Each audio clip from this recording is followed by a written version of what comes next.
Então vamos ao nosso vídeo aqui de número 3.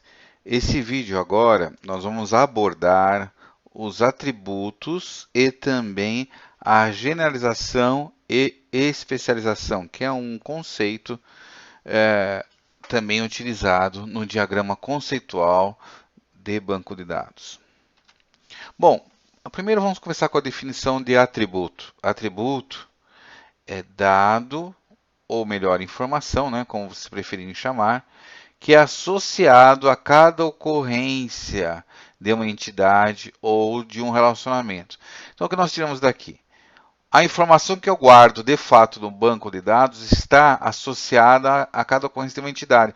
Por exemplo, uma informação, o nome de uma pessoa. O nome de uma pessoa é associado a uma ocorrência de uma determinada pessoa.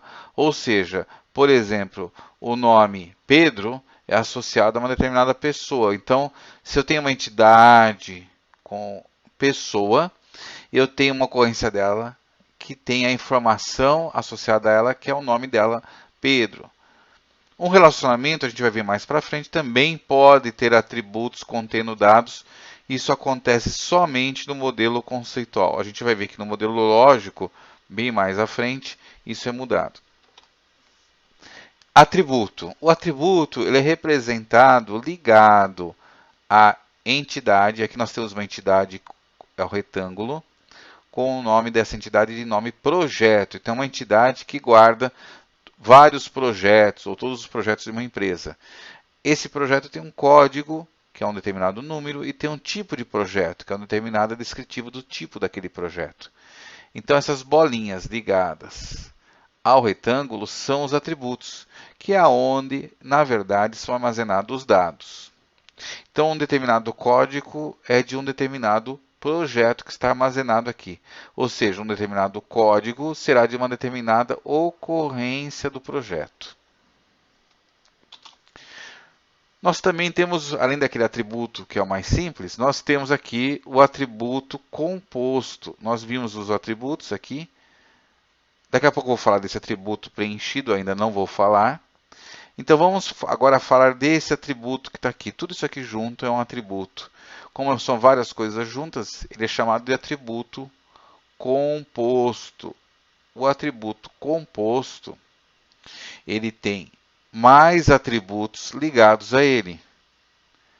Como é que nós entendemos aqui? Então, o empregado tem o endereço, que está aqui, o atributo endereço. Só que esse atributo endereço é composto de rua, número, CEP, cidade, estado. Ou seja, quando nós falamos o endereço de uma pessoa, nós na verdade estamos pedindo vários dados para aquela pessoa. Quando eu peço o endereço, na verdade estou pedindo a rua, o número da rua, na rua, a cidade, o estado e o CEP. Então eu digo que esse atributo ele é composto por outros atributos, daí o nome de atributo composto. Vamos para um outro tipo de atributo, que é o derivado. O derivado é esse aqui, ó, que apareceu aqui. Antes ele não estava, né? Aqui. Agora ele apareceu quando eu falo do derivado. Por que ele é derivado? Primeiro que ele é desenhado com pontilhados. Está vendo? Por que ele é pontilhado? Porque esse daqui é um atributo que, na verdade, não é armazenado no banco de dados. Ele é derivado do que está armazenado. Então, vamos ver na vida real. O empregado tem uma data de nascimento armazenada para cada empregado. Ou seja, cada empregado nasceu numa determinada data de nascimento. Aquela data não muda, então por isso é armazenada. Já a idade, ela muda em função do quê? Do momento que eu estou fazendo a consulta. Se eu consultar esse dado do empregado do ano passado, ele vai ter uma idade diferente da idade que eu consulto hoje, neste ano. Então, o que eu estou dizendo com o atributo derivado? Estou dizendo que ele é calculado no momento que eu utilizo ele.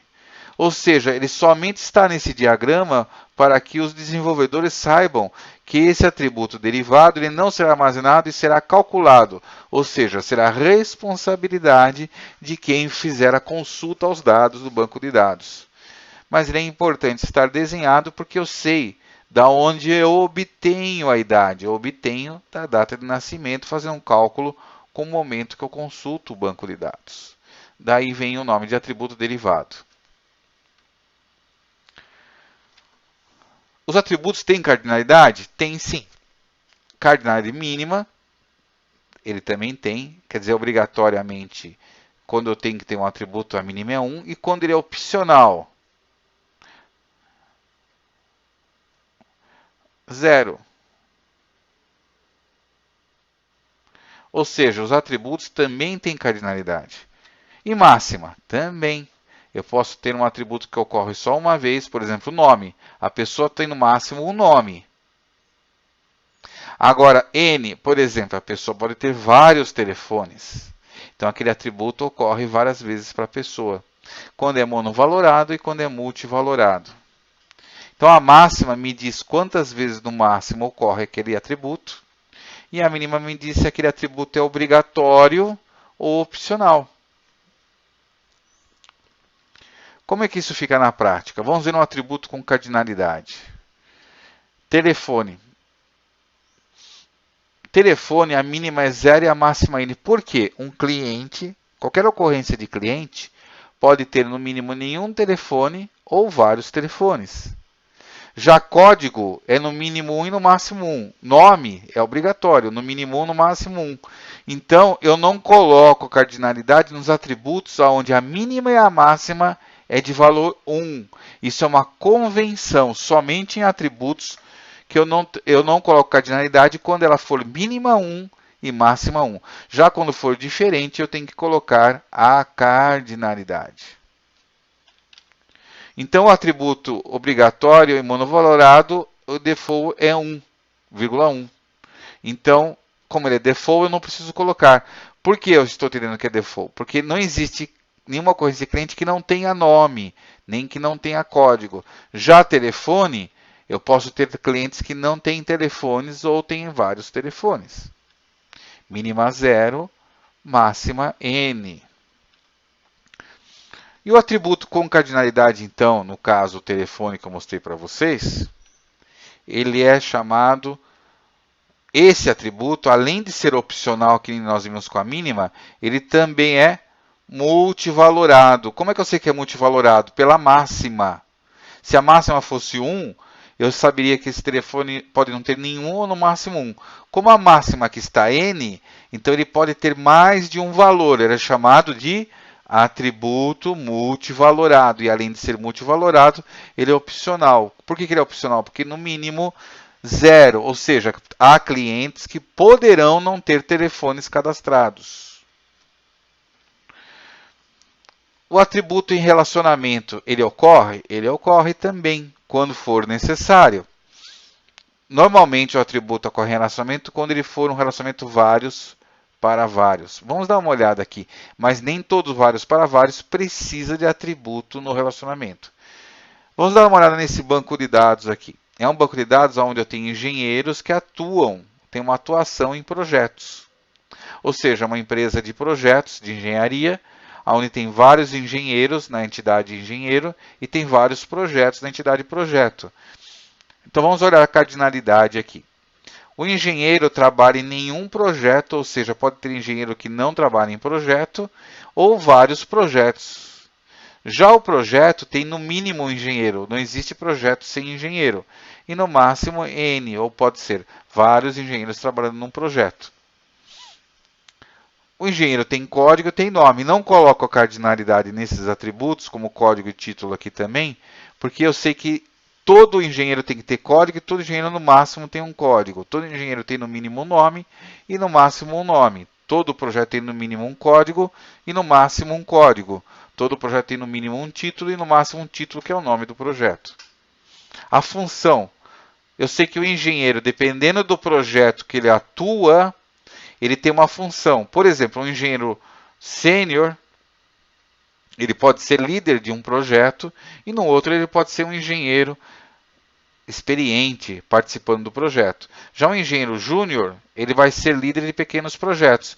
Então, dependendo do projeto que ele estiver se relacionando, ele vai ter uma função. Essa função não está na entidade engenheiro, porque ela muda de acordo com o projeto que ele faz atuação.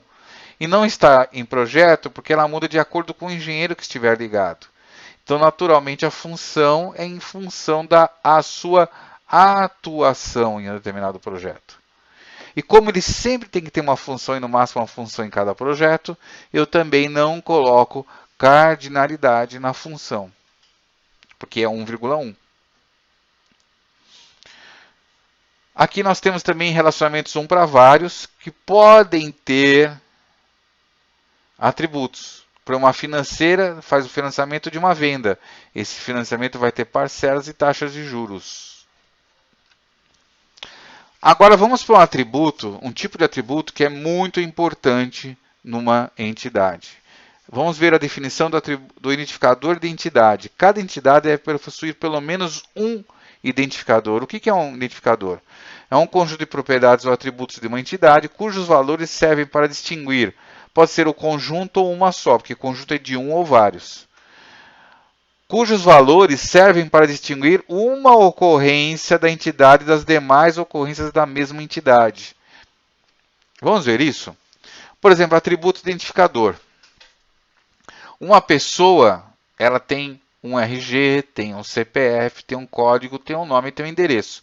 Olhando essa entidade pessoa e pensando em cada ocorrência que está aqui, ou seja, cada pessoa, nós sabemos que o RG é único para cada pessoa, o CPF é único para cada pessoa e o código é único para cada pessoa.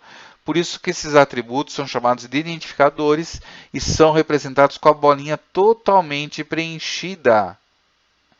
E por que nenhum desses tem cardinalidade? Porque todos são no mínimo 1 e no máximo 1. Então eu posso ter vários identificadores? Posso. Mas o que é regra da teoria relacional? No mínimo, um atributo identificador na entidade. Se a entidade vai ter só um atributo, então aquele terá que ser identificador. Prateleira. Aqui é interessante, é um caso que número do corredor e número da prateleira, eles estão identificando também aquela prateleira. Pensem num armazém, aonde o corredor aonde está a prateleira e o número da prateleira naquele corredor é o que identificam aonde estará ela alocada. Ou seja, o atributo identificador é o que torna cada ocorrência, cada pessoa, por exemplo, única. Se eu quiser descobrir qual uma determinada pessoa no meu banco de dados, eu vou precisar saber o valor desses identificadores para encontrá-la.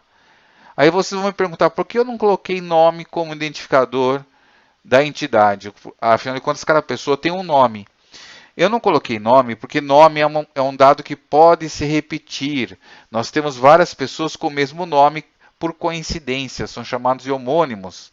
Então, o nome não é um bom identificador. Somente vamos colocar ele como identificador quando tivermos certeza que ele não se repete. O que não é o caso de uma entidade tipo pessoa. A gente sabe que tem pessoas com nomes iguais. Por isso que vocês têm, na vida real, vários códigos. Código de matrícula, CPF na Receita Federal, RG na Polícia Civil. Você tem código de cliente numa empresa, você tem código prontuário ou código do empregado na onde você trabalha, porque os nomes não são bons para identificar. Então, são feitos vários códigos para que você seja identificado. Vamos ver um relacionamento com o atributo identificador. Ele pode acontecer num relacionamento? Pode. Aqui está com a bolinha preenchida. Aqui também, ó, o médico tem um código, o paciente tem um código. Vamos dar uma olhadinha nesse banco de dados? O médico, um determinado médico, tem no mínimo nenhum paciente, ou seja, pode ser um médico novo, ou vários pacientes. Quando eu cadastro aqui um médico a primeira vez, pode ser que ainda não tenha pacientes. Então, daí a mínima 0. E é lógico, o médico pode consultar vários pacientes. Já um paciente, porque ele é um paciente, quando eu cadastro no meu banco, ele está se associando a um médico. Então, todo paciente tem no mínimo um médico ou vários. Por que ele pode ter vários? Porque ele pode ir no cardiologista, neurologista, enfim, no geriatra, em vários tipos de médicos. A consulta é o relacionamento entre os dois, ou seja, o médico faz consulta para o paciente. O que determina esse relacionamento único é a data e hora, porque, afinal de contas, o médico pode fazer várias consultas para o mesmo paciente. Então, eu preciso de um identificador aqui. No relacionamento, o atributo identificador não é obrigatório, somente no relacionamento. Mas as entidades sempre têm que ter um atributo identificador. Isso não é negociável, isso é parte da teoria relacional. O atributo ser obrigatório, o identificador, numa entidade, certo? No relacionamento ele não é, mas nas entidades ele é obrigatório. Vamos falar um pouquinho agora de generalização e especialização. O que ela permite? Ela atribui propriedades particulares a um subconjunto das ocorrências, ou seja, especializações de uma entidade genérica. Vamos dar uma olhadinha aqui nesse slide. A filial de uma empresa possui nenhum ou vários clientes. Cada cliente tem seu nome e seu código. Esse símbolo, que é um triângulo, que é diferente do símbolo do losango, que é o relacionamento, esse triângulo me mostra que existe uma especialização, que é pessoa física e pessoa jurídica. Ou seja, o cliente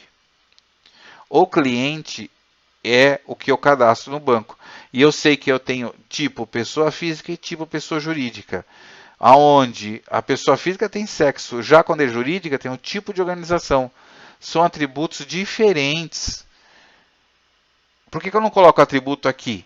Sexo e organização. Porque nem todo cliente vai ter tipo de organização. Quando ele for uma pessoa, ele não tem tipo de organização. Então, a especialização ela surge quando eu preciso deixar claro no banco de dados, no meu modelo, que existem especializações de uma entidade genérica. Então, o cliente é a entidade genérica ou generalizada e pessoa física e pessoa jurídica são as entidades especializadas do cliente. Outra coisa importante, quando acontece a especialização, o atributo identificador nós colocamos no cliente, não precisamos repetir aqui. Por que não precisamos repetir? Porque nós entendemos que, como é uma especialização, esses atributos, nome e código, estarão nessas entidades por consequência da especialização. Por quê? Porque pessoa jurídica ainda assim é um cliente com nome e com código. Símbolo da generalização e especialização é o triângulo. Símbolo da entidade genérica é uma entidade retângulo normalmente. A entidade especializada também é uma entidade retângulo normalmente. O que determina se é genérica ou especializada é a posição em relação ao quê? Ao triângulo. Em cima é a genérica e embaixo as especializadas. A especializada herda as propriedades da entidade genérica. Por isso que eu não preciso colocar aqui, na especializada, nome e código, porque eu já sei que estará nome e código aqui. É assim que o diagrama funciona. O identificador somente na entidade genérica. Por que somente na entidade genérica? Porque eu sei que as outras vão herdar os atributos. Vamos ver uma especialização com recursão. Por exemplo, veículo tem um código. Eu posso especializar o triângulo aqui entre veículo terrestre e veículo aquático. Especializar novamente o terrestre em automóvel e o aquático em barco. Já o veículo anfíbio é uma recursão de duas especializações, ou seja, o veículo anfíbio ele é uma especialização do que ele olha como genérico aquático e terrestre. Como a gente sabe, o veículo anfíbio ele anda tanto na terra quanto na água. Então, isso pode acontecer, embora que é muito raro, mas poderá acontecer também. Dessa forma, nós temos herança múltipla no veículo anfíbio, onde ele herda de duas entidades. A árvore de herança deve ter uma única entidade raiz que define o identificador. Então, na raiz dessa árvore de herança, eu tenho o identificador. É muito raro você usar a especialização e mais raro ainda usar a múltipla.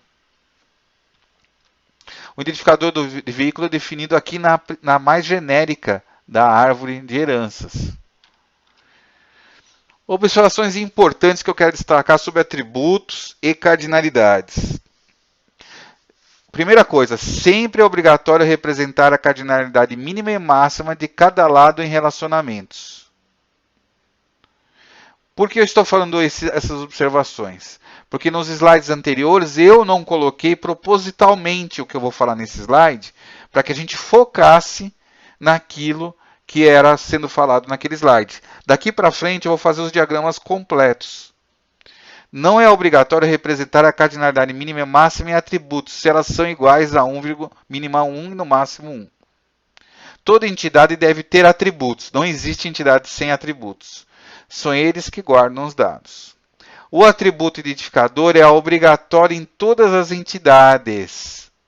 No mínimo um atributo identificador. Com exceção da especialização, quando a generalização e especialização ocorre. Ou seja, na genérica eu tenho o atributo, na especializada eu não tenho o atributo.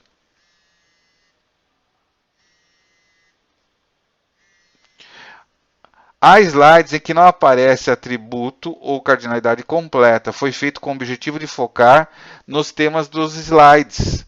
No entanto, no modelo em exercícios e prova, deve-se seguir as observações acima sempre. Ou seja, quando você for fazer um exercício ou uma prova, é obrigatório ter cardinalidade mínima e máxima de cada lado do relacionamento. Somente nos atributos que não é obrigatório quando ele for 1,1. Se ele for mínima 0, por exemplo, é obrigatório colocar. Toda entidade deve ter atributos. O atributo identificador é obrigatório em toda entidade, com exceção da generalização e especialização. Então, é só um recado para que vocês não se confundam. E o motivo de eu não ter colocado isso em todos os slides é porque eu estava sendo didático. Daqui para frente, todos os slides conterão essas informações.